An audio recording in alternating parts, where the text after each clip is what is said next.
আমি কল্হন কুমার সান্যাল গুরুগ্রামে বর্তমানে বসবাস করি, হরিয়ানাতে। কিছু বাল্যজীবনের স্মৃতি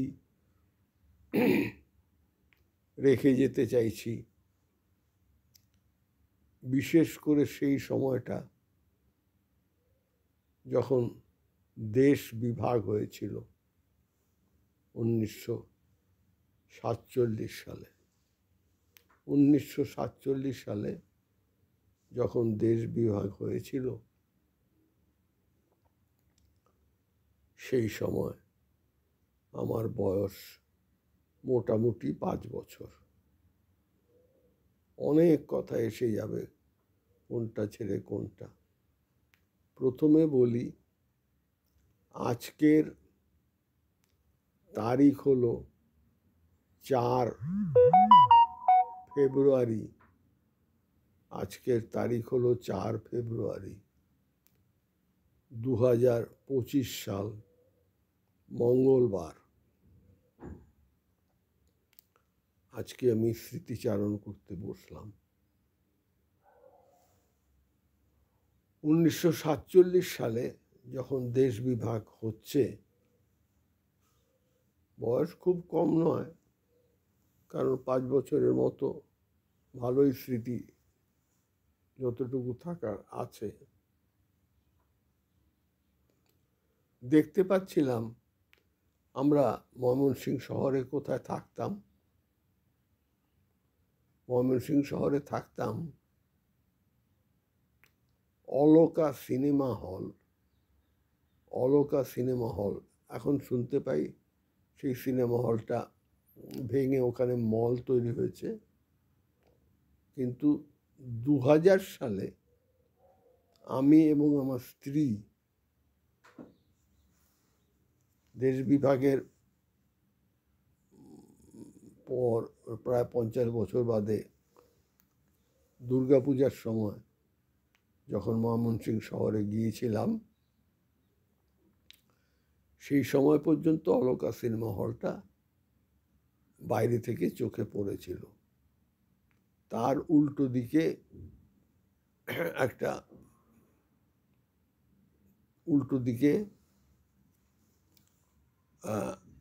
কয়েকটা সুন্দর সুন্দর বাড়ি ছিল একটা গলির ভেতর। উত্তরায়ণ, ইন্দ্রায়ণ ও সঞ্চয়ন। উত্তরায়ণ যে বাড়িটা, সেই বাড়িটাতে আমরা ভাড়া থাকতাম। সেই সময় পরে জানতে পারি অনেক পরে, যে ওই বাড়িগুলো হচ্ছে মনোরঞ্জন ধর। তিনি আওয়ামী লীগের যখন 1971 সালে বাংলাদেশ হলো, শেখ মুজিবুর রহমানের অত্যন্ত প্রিয় আওয়ামী লীগ কর্মী ছিলেন এবং তিনি বড় লয়ার ছিলেন, উকিল ছিলেন। তারই বাড়ি। এবং তিনি আমার বাবার বিশেষ বন্ধু ছিলেন। আমার বাবার নাম হচ্ছে ক্ষীরোদচন্দ্র সান্যাল। ক্ষীরোদচন্দ্র সান্যাল কে? তিনি, প্রথমে বলি, আমার বাবা দেহত্যাগ করেছেন 12 ডিসেম্বর 1998 সালে। সে গেল। আচ্ছা, যখনকার কথা বলছি, আমার বাবা ছিলেন ময়মনসিংহের বিখ্যাত কলেজ, এখন সেটা ইউনিভার্সিটি, আনন্দমোহন কলেজ, তার ইতিহাস বিভাগের তিনি ছিলেন প্রধান প্রধান অধ্যাপক। আর যেটা বলার, আমাদের গ্রামের বাড়ি ছিল ময়মনসিংহ শহর থেকে 17 কিলোমিটার দূরে, 17 মাইল দূরে রামমৃতগঞ্জ নামে। রামমৃতগঞ্জ হচ্ছে স্টেশনের নাম। একটি ব্রহ্মপুত্র নদীর উপরে একটি ছোটোখাটো গ্রাম্য শহর, কিন্তু সেটা ছিল একটা নদী বন্দর। সেখান থেকে অনেক পাট ব্যবসা হতো। পাট। রামমৃতগঞ্জের নাম পরে পাল্টে যায়, তার নাম হয় আউলিয়ানগর। বর্তমানে সেই স্টেশনের নাম আউলিয়ানগর। সেই রামমৃতগঞ্জ একদম স্টেশনের কাছে, রেল লাইনের থেকেই দেখা যাওয়ার মতো জায়গায় আমাদের বাড়ি ছিল। যাই হোক, ময়মনসিংহে ফিরে আসি। যখন পার্টিশন হলো সেই সময়টায় দেখতাম, আমার মনে আছে, ওই জায়গাটার নাম হচ্ছে ব্রাহ্মপল্লী। ব্রাহ্মপল্লী, সেখানে একটা বাড়িতে আমার দাদু, তিনি সাব রেজিস্ট্রার ছিলেন, সরকারি অফিসার, সাব রেজিস্ট্রার ছিলেন। তিনি একটা বাড়িতে থাকতেন। ব্রাহ্মপল্লী অনেকটা বড় জায়গা। মানে আমার মনে হয় যে দাদু যেখানে থাকতেন সেটাও ব্রাহ্মপল্লী, আর আমরা যেখানে যেই ভাড়া বাড়িতে থাকতাম সেটাও ব্রাহ্মপল্লী মধ্যেই অঞ্চলেই পড়ে। তো দেখতাম তখন তো পূর্ব পাকিস্তান হলো পার্টিশনের পর, পূর্ববঙ্গটা পূর্ব পাকিস্তান হলো। তখন আমার মনে আছে যে রাত্রিবেলা এই পূর্ব পাকিস্তানের পুলিশ বাহিনী বা ইত্যাদি, তারা টর্চ দিয়ে দেখতো যে বাড়িতে ওই পাকিস্তানের ফ্ল্যাগ লাগানো আছে কি না। আমরা যে দাদুর বাড়ি মনে আছে, বা দাদুর বাড়িতে আছি, ফ্ল্যাগ লাগানো আছে কি না। ফ্ল্যাগ লাগানো ছিল, কাগজের তৈরি ফ্ল্যাগ আমার মনে হচ্ছে, পাকিস্তানের ফ্ল্যাগ লাগানো ছিল। টর্চ দিয়ে দেখে গেল। এইটা একটা ঘটনা মনে আছে। মানে আমাদের অর্থাৎ আমাদের দুশ্চিন্তার মধ্যে দিন কাটছে তখন আর কি, যে চলে আসতে হবে ওই দেশ থেকে, ওটা থাকা যাবে না, নানান রকম উৎপাতের ব্যাপারে।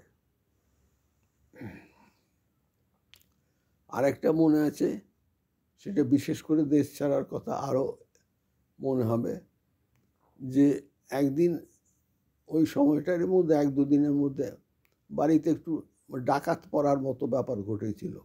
মানে একটা আক্রমণের ব্যাপার ঘটেছিল। সেই সময় মনে আছে, আমার দাদু খুব সাহসী ব্যক্তি ছিলেন। তিনি বেরিয়ে এসে কিছু বাধা দিয়েছিলেন এবং তার হাতে চপারের কোপ পড়েছিল। সেটা আমরা পরের দিন দেখতে পেয়েছি। এই দুটো কথা আমার বিশেষ মনে পড়ছে। সে যাই হোক, তারপর মনে আছে যে ওই শহর ছেড়ে আসার আগে রিক্সা করে আমার মায়ের সাথে, আর মায়ের সম্পর্কে কোনো বোন, তার সাথে রিক্সা করে বিভিন্ন আত্মীয় স্বজনের বাড়িতে দেখা করতে যাচ্ছিলাম, এটাও মনে আছে। সে যাই হোক, তারপরে চলে আসি। আমার বাবা রাজনীতিতেও জড়িত ছিলেন, মানে কংগ্রেস। বাবার, আমার পিতৃদেবের যে রাজনীতির গুরু, যিনি বিখ্যাত ব্যক্তি সুরেন্দ্র মোহন ঘোষ। সুরেন্দ্র মোহন ঘোষ, বাবার সুরেন্দা, তিনি দিল্লি চলে আসেন দেশ বিভাগের পর এবং ইন্ডিয়ান পার্লামেন্ট, কনস্টিটিউশন ইত্যাদির সাথে জড়িত। খোঁজ করলেই পাওয়া যাবে সুরেন্দ্র মোহন ঘোষের নাম। আরেকটা কথা বলা দরকার যে আমার বাবা খুব মেধাবী ছাত্র ছিলেন। 1940 সালে কলকাতা বিশ্ববিদ্যালয়ের মডার্ন হিস্ট্রিতে বাবা first class first gold medallist ছিলেন। এটা একটা ব্যাকগ্রাউন্ড বলার দরকার, এই জন্য আছে, পরে কাজে লাগবে। আচ্ছা, তারপর তিনি ইস্ট বেঙ্গল স্টুডেন্ট কংগ্রেসের কনভেনার ছিলেন। যাই হোক, এইসব রাজনীতির, পলিটিক্যাল গুড কন্ডাক্টের ইত্যাদি, জওহরলাল নেহেরুর নোননেসের মধ্যে থাকা ইত্যাদি, সুরেন্দ্র মোহন ঘোষের আশীর্বাদ। যেই সুরেন্দ্র মোহন ঘোষের একটা বলার আছে, এই কলকাতায় বিবাদীবাগে মস্ত বড় রাস্তা আছে নীলহাট হাউসের কাছাকাছি, সেটা কিন্তু সুরেন্দ্র মোহন ঘোষ এভিনিউ নামে বিখ্যাত, এখনো আছে। যাই হোক, পার্টিশনের পর আমার পিতৃদেব দিল্লি চলে যান এবং তার with very good background, academic background and political strength, তিনি ইন্ডিয়ান ফরেন সার্ভিসে জয়েন করেন দিল্লিতে, ইন্ডিয়ান ফরেন সার্ভিসে। আর তারপরে কিছুদিন বাদে ঢাকাতে যে ডেপুটি হাই কমিশন ছিল, সেই হাই কমিশনে তিনি গভর্নমেন্ট অফ ইন্ডিয়ার information officer and press attaché হিসাবে আসেন ঢাকা শহরে। ওই জায়গাটার নাম ঢাকার র্যাঙ্কিন স্ট্রিট ওয়ারি। যেই ওয়ারির নামে ওয়ারি ক্লাব, কলকাতায় ফুটবল ক্লাবও ছিল বিখ্যাত ওই সময়। যাই হোক, বাবা যখন ঢাকাতে পোস্টেড হয়েছিলেন, সে সময় আমি, আমার মা ইত্যাদি আমরা ঢাকাতে কিছুদিন বাবার ওখানে ছিলাম। একটা মস্ত বড় একটা প্রেমিসেস, বিরাট বড় কম্পাউন্ড, তাতে বাবার অফিস একতলায়, আর দোতলায় আমরা থাকতাম। এটা পরের কথা, একটু পরের কথা। যেটা বলি, 1948 সালের ফেব্রুয়ারি মাস নাগাদ আমরা শিলচর, আসামের শিলচরে চলে আসি। শিলচরে তখন আমার বড় কাকা নীরোধচন্দ্র সান্যাল আমার বড় কাকা তখনও বিবাহ হয়নি, তিনি টেলিগ্রাফ অফিসে চাকরি করতেন। এটা একটা কথা। আরেকটা কথা হচ্ছে 1947 সালের 9 অগাস্ট ময়মনসিংহ শহরে যে বিখ্যাত মেডিকেল হসপিটাল অ্যান্ড কলেজ তখনও ছিল, এখনো আছে, সেখানে আমার ছোট বোনের জন্মগ্রহণ হয়।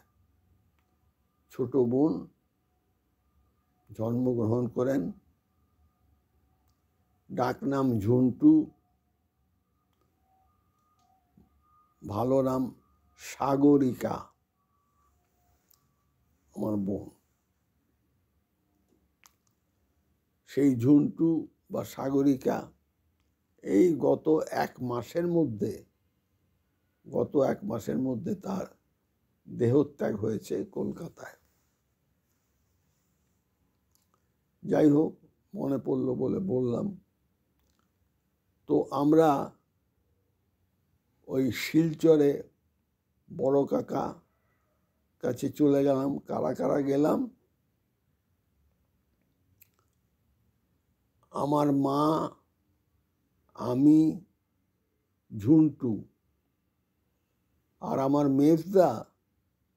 মেজদা মানে আমার জ্যাঠতুতো দাদা চিররঞ্জন সান্যাল, তিনিও অতি সম্প্রতি এই গত 17 সেপ্টেম্বর বিশ্বকর্মা পূজার দিন দেহত্যাগ করেছেন। তিনি একেবারে পরম শিবের ভক্ত, ছেলেবেলা থেকেই দেখেছি। সাধু, মহাপুরুষ সমৃদ্ধ ধরনের মানুষ ছিলেন। বিয়েটা তো করেনি, এয়ারফোর্সে ছিলেন, হরিদ্বারে অন্তত 10 বছর বাস করেছেন মেজদা চিররঞ্জন সান্যাল। তিনিও আমাদের সাথে ছিলেন। তার কারণ আমার যে বড় জ্যাঠামশাই অতুলচন্দ্র সান্যাল, তার ওই সময় অনেক আগে মৃত্যু ঘটেছিল। তো বরদা চিত্তরঞ্জন,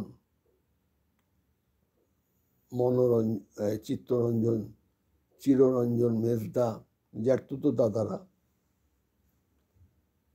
এরা নানানভাবে, আর আমার জেঠিমা বিধবা হলেন, বড় জেঠিমা তারা সান্যাল। ময়মনসিংহ সংক্রান্ত ব্যাপারে ওই নামটাও আরেকবার আসবে। যখন আমার জ্যাঠামশাই অতুলচন্দ্র সান্যাল মারা গেলেন, সেই সময় বড় জেঠিমা খুব ইন্ডিপেন্ডেন্ট স্বভাবের ছিলেন। ওরা সবাই সুস্বাস্থ্যের অধিকারী ছিলেন। ময়মনসিংহ শহরে একটা মেয়েদের স্কুল আছে, বিখ্যাত স্কুল। ওই 2000 সালে যখন গিয়েছিলাম তখনও চোখে দেখেছি, বিদ্যাময়ী স্কুল। সেই স্কুলের মেয়েদের হস্টেলের মেট্রন ছিলেন আমার জেঠিমা তারা সান্যাল। যেই সময় দেশ বিভাগ হয়েছিল, এই কথাটা আমি মানে স্মৃতিতে রাখলাম। তো সেই মেজদা, তারপর ঝুন্টু, একেবারে ছোট্ট মা, আমরা শিলচর চলে গেলাম বড় কাকার কাছে। ওই ময়মনসিংহ শহরের আরেকটা ব্যাপার বলতে চাইছি। সবাই জানেন ঐতিহাসিকভাবে ময়মনসিংহ শহরে শশীনিকেতন বলে একটি রাজবাড়ি সদৃশ জমিদার বাড়ি আছে, শশীনিকেতন।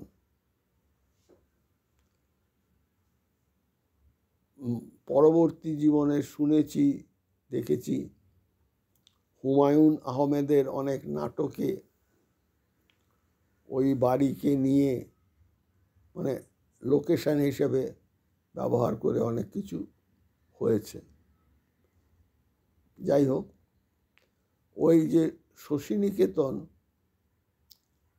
ওটা হচ্ছে মুক্তাগাছা যে বিখ্যাত রাজবাড়ি, তারই কন্ট্রাক্টের মানে তারই আর কি সূত্র ধরে ওই শশীনিকেতন তৈরি হয়েছিল, মুক্তাগাছা রাজবাড়ি।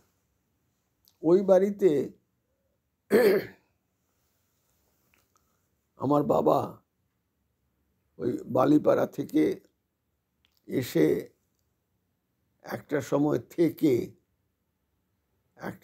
থেকে ময়মনসিংহ শহরে সিটি স্কুলে পড়াশোনা করেছিলেন।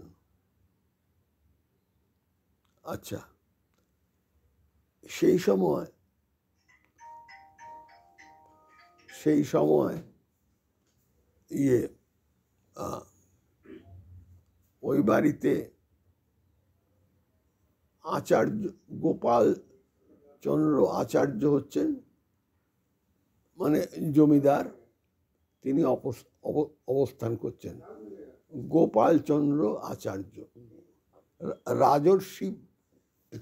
রাজর্ষি খেতাব পেয়েছিলেন তার মানে দান ধ্যান এবং ফিলান্থ্রপিক মানে অনুপ্রেরণার জন্য। তারই স্ত্রী, তাকে আমি মনে করতে পারি ওই বয়সে, কারণ 5 বছর বয়সে, অত্যন্ত ফর্সা সুন্দরী, আমার বাবার সম্পর্কে বোন হন, বাবুদি বলে ডাকা হতো। বাবুদি, বাবাদের বাবু দিদি হচ্ছেন ওই ভদ্রমহিলা যিনি ছিলেন রাজর্ষি গোপালচন্দ্র আচার্যের স্ত্রী। আরেকটা বিশেষ কথা আমার বলার আছে স্মৃতিতে, আমি মনেও করতে পারি যে ওই বাড়ির ওই বাবু দিদির নাতনিই হবেন বুলু দিদি। তার বিয়ে হয়েছিল কার সাথে? তার বিয়ে হয়েছিল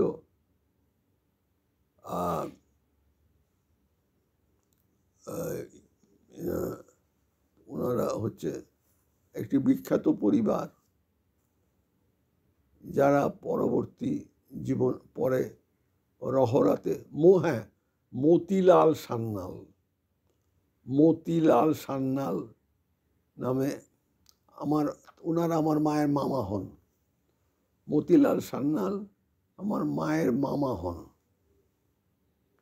তার সাথে বুলু দিদির বিবাহ হয়েছিল। মতিলাল সান্যালের এবং বুলু দিদির থেকে যে সন্তান জন্মগ্রহণ করেন দেবাশিস,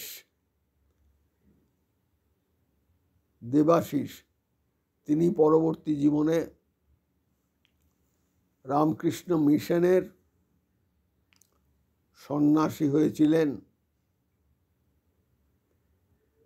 তার নাম হয়েছিল স্বামী যোগী বরানন্দ। তার সম্বন্ধে আর কোনো খবর আমি পাই না, কিন্তু তাকে আমি বেলুড় মঠে চোখে দেখেছিলাম।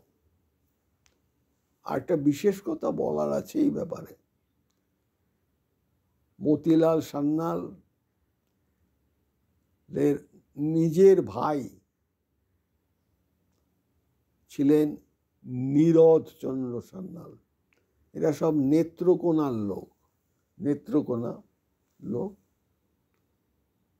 নীরদ চন্দ্র সান্যাল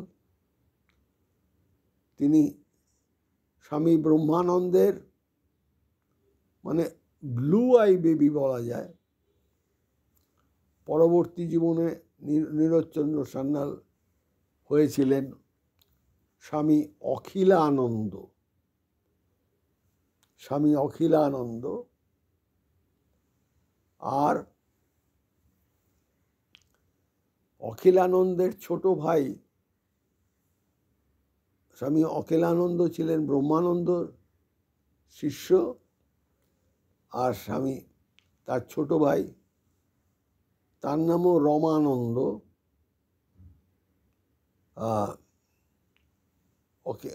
নীরজচন্দ্র সান্যাল। আচ্ছা, তার ছোট ভাই তিনি হলেন স্বামী রমানন্দ। অনেক আর্লি ডেথ, 1946 নাগাদ, হয়তো 46 না, তার একটু হয়তো পরে আশেপাশে দেহত্যাগ করেন। তার মায়ের শিষ্য ছিলেন, মায়ের, স্বামী রমানন্দ। যাই হোক, স্বামী অখিলানন্দজি মহারাজ 1928 সালে, একটা কথার সাথে আর একটা কথা চলে আসছে আর কি, 1928 সালে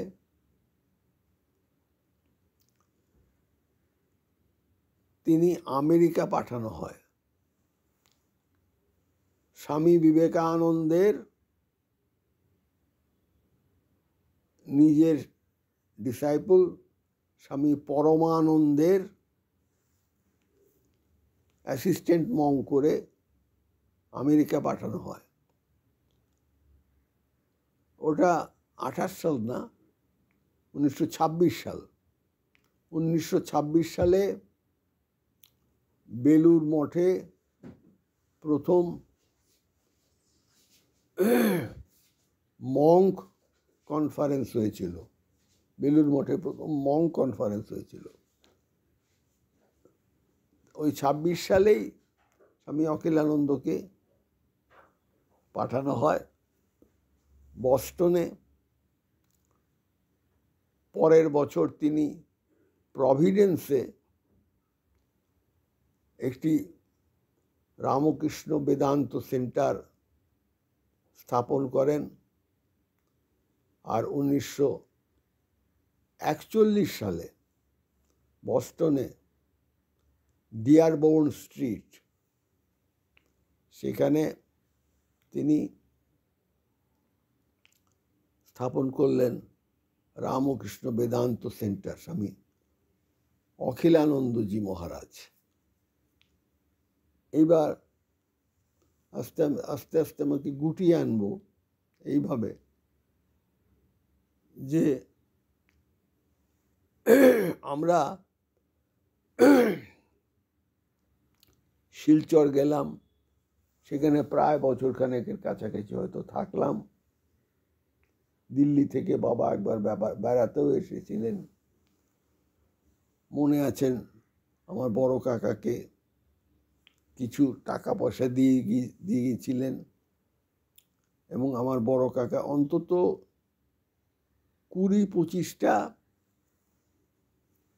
ভারতীয় মনীষীদের জীবনী দেব সাহিত্য কুটিরের পাবলিশড আমাকে কিনে দিয়েছিলেন শিলচরে, এটা আমার মনে আছে। তারপর একটা ফুটবল কিনে দিয়েছিলেন। আমি, মেজদা, বড় কাকা ঝড়জল বৃষ্টির মধ্যে নেমে খেলতে শুরু করলাম। সেই সময় শিলচরে একটা খুব বড় ঝড় হয়েছিল।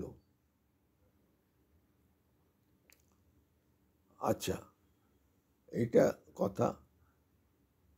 আর আমরা যেখানে থাকতাম শিলচরে, তার খুব কাছে তখনও ছিল, এখনো আছে, রামকৃষ্ণ মিশন। ওখানে একটা উৎসব হয়েছিল। আমরা যেহেতু আমরা একেবারে পুরোপুরি রামকৃষ্ণ মিশনের সাথে স্যাচুরেটেড নানান রকমভাবে, মানে জেনেটিক্যালি, কারণ স্বামী অখিলানন্দজি মহারাজ আমার মায়ের নিজের মামা, স্বামী অখিলানন্দজি মহারাজ আমার নিজের মামা। ওইখানে ওই মিশনে যাতায়াত ছিল। সেই উৎসবে দুটো চেস্ট ব্যাজ দেওয়া হলো, মানে কাগজে লেখা। আমাকে দেওয়া হলো নুন আর লেবু, আর মেজদাকে দেওয়া হলো কলা পাতা। অর্থাৎ যারা নিমন্ত্রিত হয়ে এসছে এতে পূজাতে প্রসাদ পেতে বসেছেন, তাদের কলা পাতা মেজদা দেবে, তারপর আমি নুন আর লেবু দেবো। আমার বয়স অনুযায়ী এই ব্যবস্থা হয়েছিল। তাতেই আমি আহ্লাদে আটখানা, মানে ভলান্টিয়ার হতে পেরে। যাই হোক, এইদিকে থাকলাম ওখানে শিলচরে। এরপর আমরা শিলচর থেকে আমরা দিল্লি চলে যাই। দিল্লিতে কোন সময়টা 1949-এর একদম শেষ দিক, শীতকাল। 1949-এর শীতকাল। সে 1950-তে যে 26শে জানুয়ারি হয়েছিল, 1950-তে 26শে জানুয়ারি, সেই 26শে জানুয়ারি আমরা দিল্লিতে ইন্ডিয়া গেটের কাছে থাকতাম। খুব মনে আছে, অনেক অতি সুন্দর ইলুমিনেশন হয়েছিল 26শে জানুয়ারি। সেই স্মৃতিটা রয়েছে হালকাভাবে। এরপর দিল্লি থেকে আমরা আমার দাদু, যিনি ওই ময়মনসিংহ শহরে সাব রেজিস্ট্রার হয়েছিলেন, তিনি বালুরঘাটে ট্রান্সফার হয়ে গিয়েছিলেন ওই সময় 1947-এর ওই সময় বালুরঘাটে ট্রান্সফার হয়ে গিয়েছিলেন। তারপর বালুরঘাট থেকে তিনি হুগলি জেলার চুঁচুড়াতে ডিস্ট্রিক্ট সাব রেজিস্ট্রার হয়ে আসেন এবং সেখানেই রিটায়ার করেন। আর আমরা ওই দিল্লি থেকে সেই সময় অল্প সময়ের জন্য চুঁচুড়াতে জাস্ট এসে তারপর বাবার সাথে ওই ঢাকা অ্যাম্বাসিতে চলে যাই। ঢাকা অ্যাম্বাসিতে ডেপুটি হাই কমিশনার, অ্যাম্বাসি মানে ডেপুটি হাই কমিশনার। সেই সময় যিনি ডেপুটি হাই কমিশনার ছিলেন ভারতের, সন্তোষ বোস। সন্তোষ বোসের পর সন্তোষ বোসকে আমি নিজে, যেদিন ফেয়ারওয়েল হয় তার মালাটা আমি দিয়েছিলাম। তারপর যিনি এলেন তিনি বৈদ্যনাথ চট্টোপাধ্যায়। এই পর্যন্ত মনে আছে। তারপর আমরা শুনতে পেলাম ঢাকায় থাকতে থাকতে, সেটা হবে 1950-র ডিসেম্বর মাস, যে স্বামী অখিলানন্দজি মহারাজ, এর ভেতর একটা কথা বলার আছে। স্বামী বেলুর মঠে যে প্রধান মন্দির দেখতে পাওয়া যায় এখন, সেটা উদ্বোধন করেছিলেন স্বামী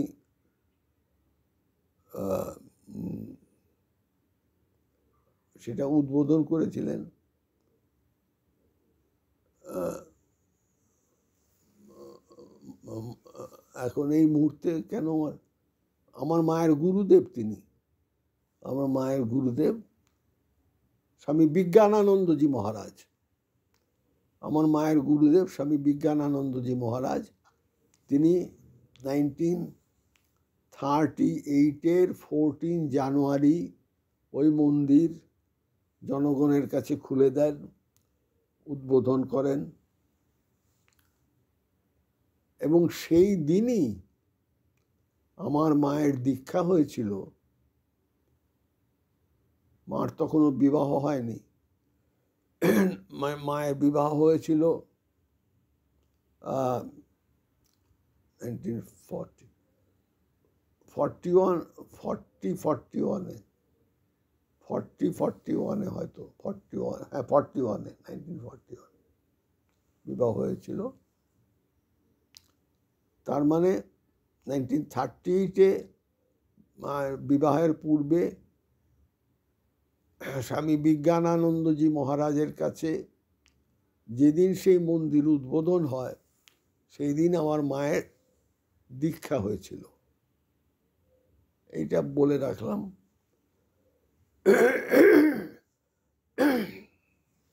সেটা সম্ভব হয়েছিল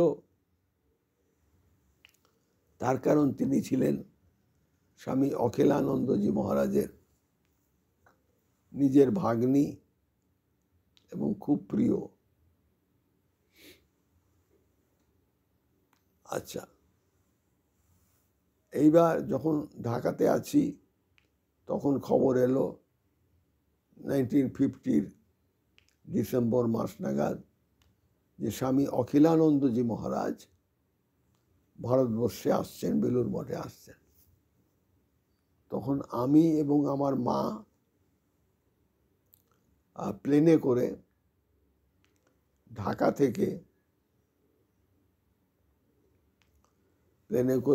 থেকে ওনাকে দর্শন করার জন্য চলে আসি। প্লেনটা ছিল ফকার ফ্রেন্ডশিপ, ওই আমার প্রথম প্লেনে চড়া। খুব স্বাভাবিক, বাচ্চা ছেলে। মনে আছে প্লেনে বিমান সেবিকারা কানে তুলো দিতে বলেছিলেন আর হাতে লজেন্স দিয়েছিলেন, এটা মনে আছে। যাই হোক, তারপর বেলুড় মঠে স্বামী অখিলানন্দজি মহারাজের কে দর্শন হয়। এখন মানে ওটা হচ্ছে গিরিশচন্দ্র মেমোরিয়াল বাড়ি, সেখানে প্রেসিডেন্ট মহারাজ থাকতেন। আমার যিনি দীক্ষাগুরু স্বামী গম্ভীরানন্দজি মহারাজ তিনিও থাকতেন। আমার দীক্ষাও সেখানে হয়েছে। সেই বাড়ির দোতলায় বসে স্বামী অখিলানন্দজির পদপ্রান্তে বসে আমি, আমার মা এবং আরও কয়েকজন মিলে প্রসাদ পেয়েছিলাম। তারপর বিকেলের দিকে যখন মেইন মন্দিরের সামনে ঘোরাঘুরি করছি, স্বামী অখিলানন্দজি সঙ্গে রয়েছেন। আমার মা বললেন, মেজো মামা আমার মনটা ভালো লাগে না, মেজো মামা আমার মনটা ভালো লাগে না। মেজো মামা তখন এক সেট কথামৃত ওখানে বিক্রি হচ্ছিল, ওই রাস্তার ওপরেই রেখে এক সেট কিনে দিয়ে বললেন, এটা তুমি পড়বে, এটা তুমি পড়বে। সে সময় আমিও হাত দিয়েছিলাম বইটাতে, কথামৃত হাত দিয়েছিলাম। আর সেই স্পর্শটা অমোঘ স্পর্শ হয়ে গেল আমার। কারণ আমি যখন দুর্গাপুরে ছিলাম, পরবর্তী জীবনে CMERI central mechanical engineering research ইনস্টিটিউটে চাকরি করতাম। সেই সময় 20 বছর আমার সুযোগ হয়েছিল যে প্রত্যেক দিন আরতির পর 1984 থেকে 2004 পর্যন্ত কথামৃত পাঠ করতাম আধ ঘন্টা ধরে। 20 বছর আমি সেটা করেছি। সেইটা ওই আশীর্বাদ স্পর্শ, অখিলানন্দজির বই দিলেন মাকে, আমি স্পর্শ করেছিলাম। সে যা হোক, অখিলানন্দজির সাথে দেখা হয়েছিল। তার দুজন শিষ্যা ভক্তি অন্নপূর্ণা যাদের 7.5 লক্ষ টাকা অর্থ ডোনেশনে ওই মেইন মন্দির কমপ্লিট করা সম্ভব হয়েছিল, টোটাল খরচ পড়েছিল 9 লক্ষ টাকা। 7.5 লক্ষ টাকাই স্বামী অখিলানন্দজির দুজন শিষ্য, আমেরিকান শিষ্যা, তারা দান করেছিলেন ভক্তরা। তাদেরকে দর্শনও হয় আমার। তারা গ্র্যান্ড হোটেলে তাদের সাথে আমার দেখাও হয়েছিল, আমাকে দাদু দাদু করে আদরও করেছিলেন। তারপর খেজুরের ভেতর বিচিটা ফেলে দিয়ে কাজু ভরা মিষ্টি, সেটাও খেতে দিয়েছিলেন। এগুলো সব মনে পড়ছে। যাই হোক, এরপর স্বামী অখিলানন্দজি ফিরে চলে গেলেন। তারপর উনি আর ভারতবর্ষে আসেননি। 1962 সালে তিনি আমেরিকাতে দেহত্যাগ করেন। যাই হোক, আমাকে এবার গুটাতে হবে।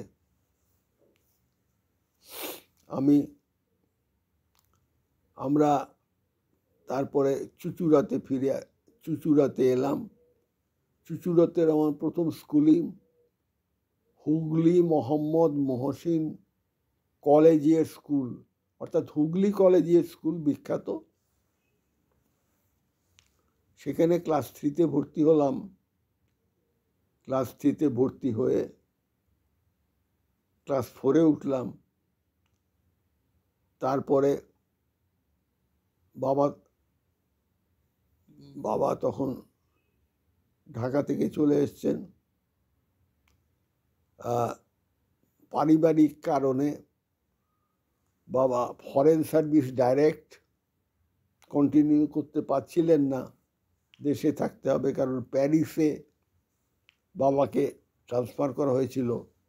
আত্মীয় স্বজনরা সেটা পছন্দ করেনি, তাদের দরকার ছিল বাবার সাহায্য দেশে। তিনি allied service income tax officer হলেন। কলকাতাতে এসে ইনকাম ট্যাক্স অফিসার হয়ে জয়েন করলেন। এখানে শেষ করব 1951 সালের 15 অগাস্ট। 1951 সালের 15 অগাস্ট আমরা চুঁচুড়া থেকে সবাই মিলে, মানে আমাদের পরিবার সবাই মিলে, মানে যারা ছিলাম,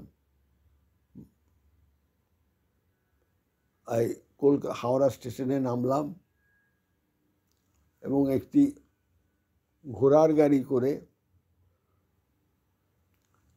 পাইকপাড়াতে 3 তলার ওপরে একটা নতুন ফ্ল্যাট বাড়ি আর কি, 3 তলাতে আমরা থাকতে গেলাম। বাড়ির নম্বর ছিল 44 Paikpara, 2nd rho, 44 Paikpara 2nd rho. সেই বাড়িতে থাকতে গেলাম। আমি ওই 51 সালে দুর্গাপূজার পর স্বামী অখিলানন্দজিকে প্রণাম জানিয়েছিলাম। তিনি উত্তর দিয়েছিলেন। সেই উত্তরের যে চিঠি, সে আমার কাছে এখনো যত্নে ঠাকুরের আসনে রাখা আছে। আমি এখানেই আমার স্মৃতিচারণ শেষ করব, শুধু এই বলে যে আমি তারপর শ্যামবাজারে পার্ক ইনস্টিটিউশন স্কুলে ভর্তি হই। ক্লাস 4-এ নয়, ক্লাস 5-এ ভর্তি হই। সেখানে ক্লাস 8 পর্যন্ত পড়ি। সেখান থেকে ভবানীপুরে আমরা অন্য একটা বড় একটা বাড়িতে, হ্যাঁ এটার সাথে ময়মনসিংহের একটা যুক্ত আছে, এই জন্য বলতে হয়। হ্যাঁ, একটা ভবানীপুরের বাড়িতে আমরা ভাড়া নিয়ে চলে গেলাম। আর সেই বাড়িটা কাদের ছিল? ওই শশীনিকেতনের জমিদার পরিবারের আত্মীয়, ওই বাবু দিদির সম্পর্কের নাতি হন খোকাদা, তাদের মামার বাড়ি ওটা, বিরাট বাড়ি, 6 নম্বর বলরাম বসু ফার্স্ট লেন। সেটা ছিল ভবানীপুরে যে যোগুবাবুর বাজার, তার পেছন দিকে 6 নম্বর বলরাম বাবু ফার্স্ট লেন। সেইখানে গিয়ে আমরা উঠলাম এবং আমি সাউথ সুবারবন ব্রাঞ্চ স্কুলে ভর্তি হলাম এবং সেখান থেকেই প্রথম বিভাগে আমি স্কুল ফাইনাল পাস করেছিলাম। তারপর আমি যাদবপুর ইউনিভার্সিটিতে ভর্তি হই। যাদবপুর ইউনিভার্সিটিতে আমি বিএসসি অনার্স করি ফিজিক্সে। তারপরে মেকানিক্যাল ইঞ্জিনিয়ারিং পাস করি। তারপর মেকানিক্যাল ইঞ্জিনিয়ারিং পোস্ট গ্রাজুয়েশন করি যাদবপুরে। তারপরে ওই দুর্গাপুরে সিএমআরআইতে চাকরি করতে চলে আসি। তার আগেও আমি অল্প একটু ইন্ডাস্ট্রিতেও চাকরি করে নিয়েছি, আর শিপিং কর্পোরেশন অফ ইন্ডিয়া জাহাজেও চাকরি করে নিয়েছি। অনেক কথাই বলা হলো না, মনেও আসছে না, ওয়ান আফটার অ্যানাদার। এই আমার সামান্য স্মৃতিচারণ, যেটা রেখে গেলাম, কারো না কারো কাজে আসতে পারে। নমশ্রী জ্যোতিরাজায় বিবেকানন্দ সুরয়ে সচ্চিৎ সুখ স্বরূপায় স্বামিনে তাপহারিণে। ওং স্থাপকায় চ ধর্মস্য সর্বধর্মস্বরূপিণে অবতার বরিষ্ঠায় রামকৃষ্ণায় তে নমঃ। যথাগ্নে দাহিকা শক্তি রামকৃষ্ণে স্থিতা হি যা সর্ববিদ্যা স্বরূপাং তাং শারদাং প্রণমাম্যহম। জয় মা। আমি এখন রামকৃষ্ণ লোকের দিকে তাকিয়ে আছি। হরি ওং রামকৃষ্ণ, হরি ওং রামকৃষ্ণ, হরি ওং রামকৃষ্ণ। ওম শ্রী রামকৃষ্ণার্পণমস্তু।